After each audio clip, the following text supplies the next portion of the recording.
welcome to Pecan Corner. I'm Tina, and today I'm making homemade chili in my Instant Pot. I'm going to use dried chili peppers. I've got a mix of some different ones I've saved up, and I'm going to use that instead of chili powder, and I'm going to hand cut my meat. We can buy these locally, and every year they have a different kind of a flavor to them, so I have to use mild ones, but I've got some different ones. These are some dried Poblanos, and these are some mild chilies, and these are some spicy. I'll use one or two of those. I'll take the seeds out and use those. But first I've got to get my meat finished cooking, cutting up here. Turn that around. There we go. My hands won't take holding on to frozen meat to cut it up, but that's all right, because a sharp knife will cut it just fine.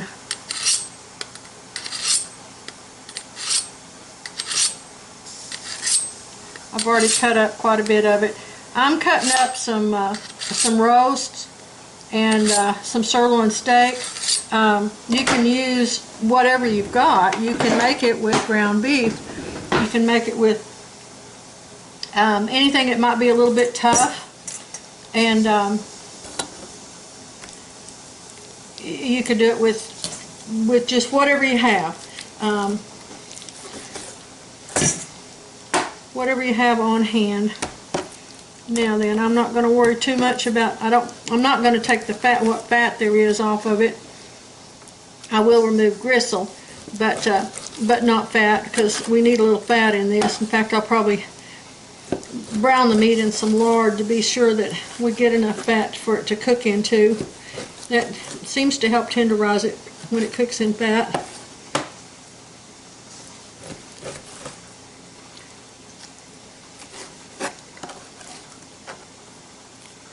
There we go. It's really cold here today. It's like our winters were a few years back. It's gotten cold. We had that storm come in, so it was 20 last night. It's up to 40 now. The kitchen sink's thawed now, and I can get water out of it. Didn't want to cut up this meat until that was done. I canned some leftovers this morning. You hear my canner hissing in the background. I waited until it was done with its its little jiggle, and I could turn it off before I started this. There's some. I don't want that meat right. I don't want that stuff right there. That won't get tender. The silver skin will, but this stuff is that thick. It would be gristle. Let's see if I've got any more of it there.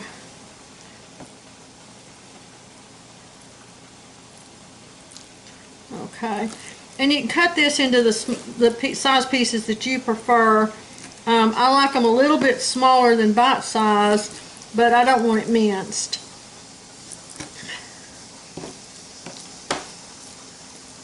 There we go.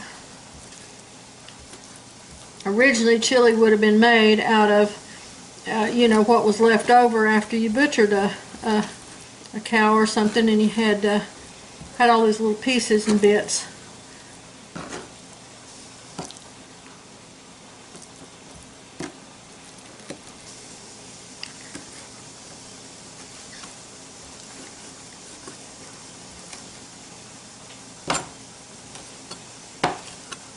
The original Texas Red did not have tomatoes in it, did not have beans in it. It's alright to have beans with it, but that's how we cook it, is I cook the beans separately, and then we put chili over the beans if we want beans with our chili. My granddad's recipe uses Morton chili blend, and it calls for soot, ground soot. I don't have access to suet, so I can't use that, unfortunately. But you can still get Morton's chili blend too, and it's a delicious spice. it has quite a bit of salt in it, and Paul's a little bit more sensitive to salt now than he once was, so I'm not gonna use it. Oh. Well, smelling something cooking. I forgot to put a piece of toast in the toaster. Oh well, now I have burnt toast. I'll throw it out for the birds and start me another one over. If you had smell-o-vision, you could smell burnt toast right now. That's what happens when I do too many things at once.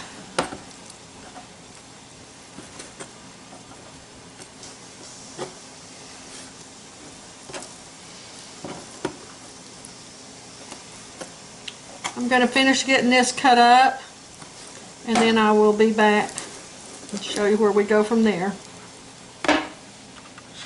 Alright, now then, let's get some peppers out here and do our thing. These are mild peppers. These ones I can buy locally or near locally at a little independent store in Dulce called Schwartz's. And these are some I bought a couple of years ago. I'm going to use up the rest of them today. I bought some more this year, and first thing I'm going to do is open them up and just dump the seeds out. The seeds are usually loose inside of them, and they'll just pour right out. And then I'm just going to tear them loosely. I'm going to end up running them in the blender before I put them in my chili. But I'm going to tear them up, put them in the pot here. Tear the top off. And then the peppers just pour out, the seeds just pour out.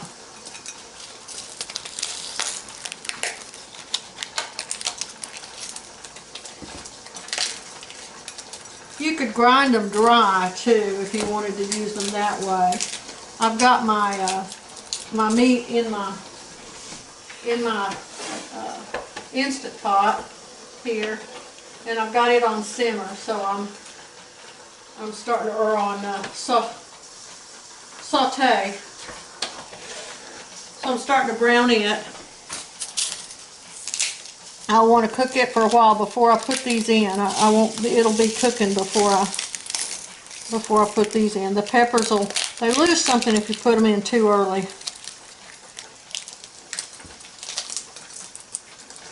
So I'll add some salt and some garlic and things like that, and get it started cooking once the meat's browned a little bit. Don't need to brown it all, just to give it a little color.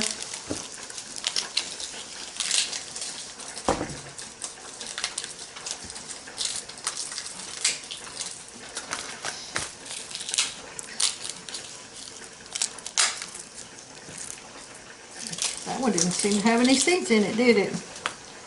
Alright, these are mild from a different source. They're also from New Mexico, but it's a different source, so they'll have a little bit different flavor.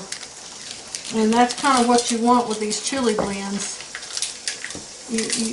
You can get a good flavor from one source if you grow your own, or if you have some just one brand. But if you do have just one brand, try to buy enough to save over. They'll last for years. Some of these that I have are years old, and they'll keep just fine in a cool, dry place, and they'll hold their flavor until you're ready to use them. And that because each crop has a little bit different flavor. Some are hotter than others. Some years a little spicier, but they all have some a little bit different. So I'm going to put about 3 of these out of this bag in there with those. And I'm going to use 1 of my dried poblanos here. And I'm going to use, I'm going to start off with 1 spicy one. And, because I'm pretty sensitive, so I don't want to get too hot. But it has to have a little dab of heat to be chili. But I'm kind of a chicken. Okay, so there's my spicy one. Let's get it opened up and get those seeds out. Because those seeds are what's real spicy on there. There we go. Okay.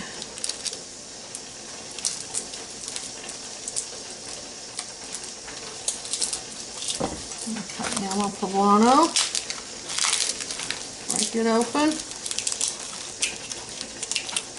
I'm thinking I might have dried these poblanos. These might be some that I grew and dried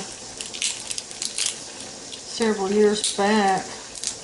It's been a while since I had good poblanos in my garden. I didn't get any success with my peppers this year. They didn't start producing until real late, right before they frost. So, and then it was just the hot peppers. I got one little Fuji, but I didn't get any pimentos or any poblanos or any green chilies. It was an odd year for gardening in my backyard. The ones that I did back there had a bumper crop of tomatoes out front though.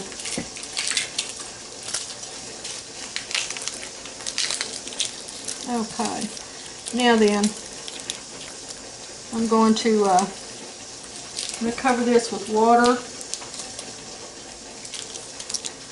and I'm gonna cook them till they get nice and soft and turn red again.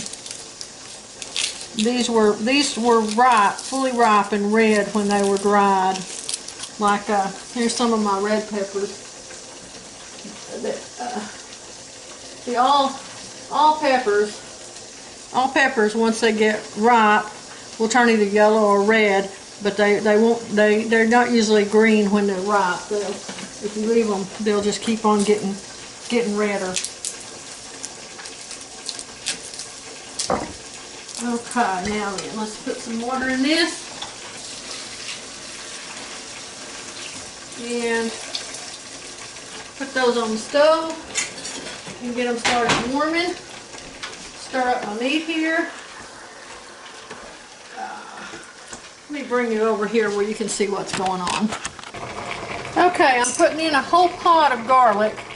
This is garlic that I grew.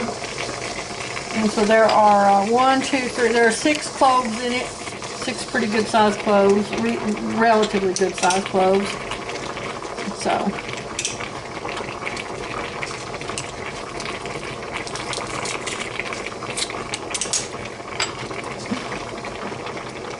Run it through my garlic press, or you can just chop it up if you don't have a garlic press. But they're nice and handy to have. Alright. And I'm going to add some salt and pepper. There we go. All that off of there. With impeccably clean hands, as Julia said. Alright. Stir that up.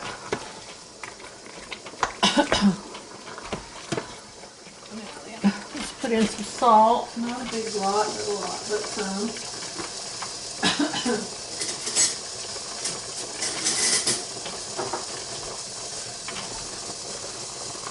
Let's put in a Dennis spoon of salt.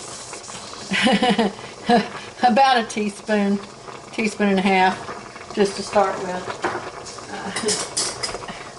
And I'm not going to put my pepper in yet, my black pepper, but I'll put some of that in later. I've added some lard.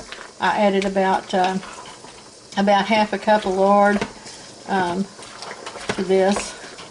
All right, now then, I'm going to add some water to the Instant Pot, and then we're going to put the lid on it and get it going. There's a lot of moisture, of course, in the pot because of the meat, but we just want to be sure we still have plenty. All right, now then, let's put our lid on.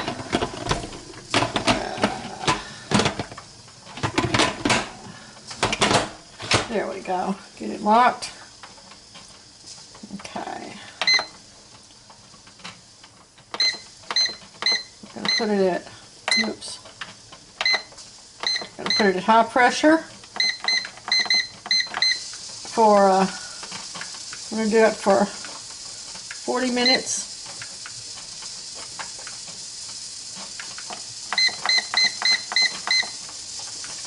And start. Alright, I'm doing it at high pressure for 40 minutes. Make sure my pressure thing's turned on there. I was running it the other day and I didn't have that on. And then when it's when that's done, I'll add some seasonings and such and cook it again. Alright, see y'all. Okay, now then the Instant Pot's done with the first cooking, and so that's releasing it's releasing naturally now. I'll speed it up in a minute if I need for it to. My saffron crocuses, they bloomed late this year. Here it is, middle of November, and they were blooming when the cold, so I gathered them all, and so they're in here dehydrating. I want to move them out of the way. Now then, I'm just going to use my trusty stick blender and blend up this. I simmered these low covered for about 20 minutes.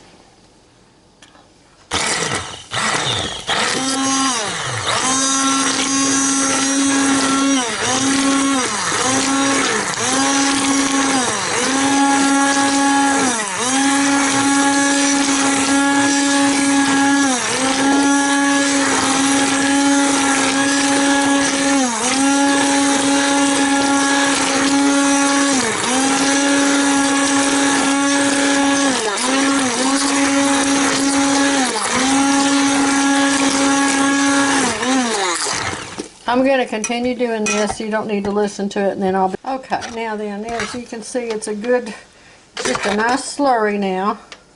And that's what we'll use. This, my stick blender, Devin bought me my first one, and I used it until finally, sometime last year, it finally gave up the ghost. Oops, and I unplugged the wrong thing there. Unplugged the Instant Pot. Alright. And so I had to buy a new one. So this new one is, it got an interchangeable thing. It makes it nice because you can take the cutter off and actually wash it separately. Alright, now I'm going to relieve the pressure on this so that I can open it up. I've got I learned the hard way. I tried to dry some of my own, some green chilies that would, from the store, tried to let them turn red and dry to make this with. And I discovered that only certain chilies will dry quickly and easily, naturally, like these do. They have to be a thin-walled chili. Most of the ones we get in the stores are thicker walled. So, so they didn't dry well, and they didn't, turn red fast enough before they started spoiling a little bit. So I learned that there's only certain varieties that you can do that with. Okay, I'll be back in. Alrighty, that pressure finally released. Pull that open. Now then, oh yeah, it cooked up really nice. Let you see. That looks really good.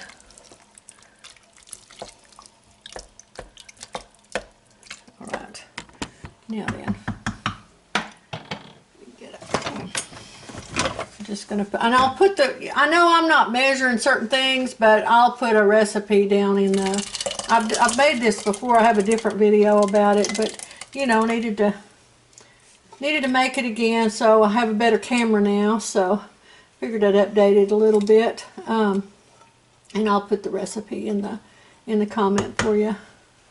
Alright, there we go. Now then, I'm also going to add one whole chopped onion that and it's just raw. I didn't cook it.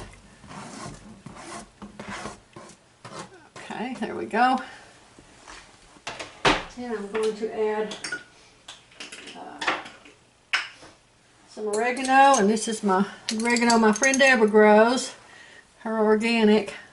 I'm going to add a couple of tablespoons of it. There we go. Might add a little bit more once it's cooked. And I'm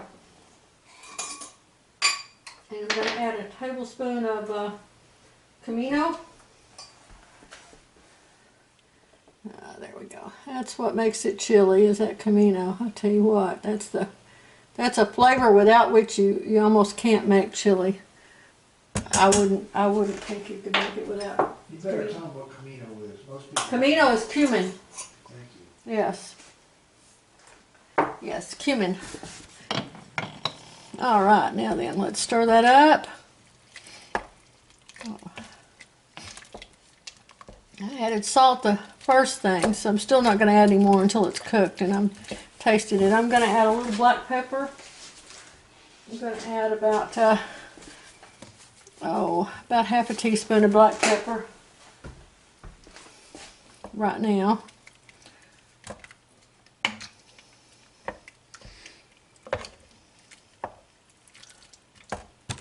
It looks really good. It's got a nice look to it already and it hadn't even cooked.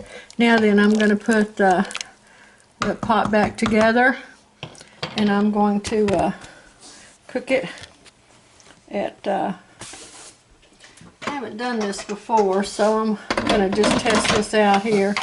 I'm going to cook it at high pressure again for 20 minutes.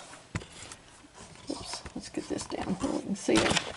I'm still learning how to use my my new little bitty tripod here, but it's a lot easier. It's a lot handier to use. All right.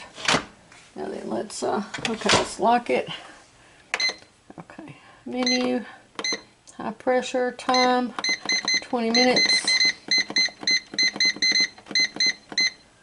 and start. All right, and then we'll be back to see how it turns out. Thanks a bunch. Well, I forgot to show you that I added, I thickened it with some cornmeal. You can also use masa if you have it. But there's the finished product, and Paul has already taken a bite, and his verdict is that it's a mouthful. Oh. It's wonderful. Yeah, Okay. Have it with some shredded cheese and some fresh chopped onion and saltines or Ritz crackers or tortilla chips or Fritos, whatever you like. All right, thanks a bunch. I hope y'all enjoy some. Have a great day.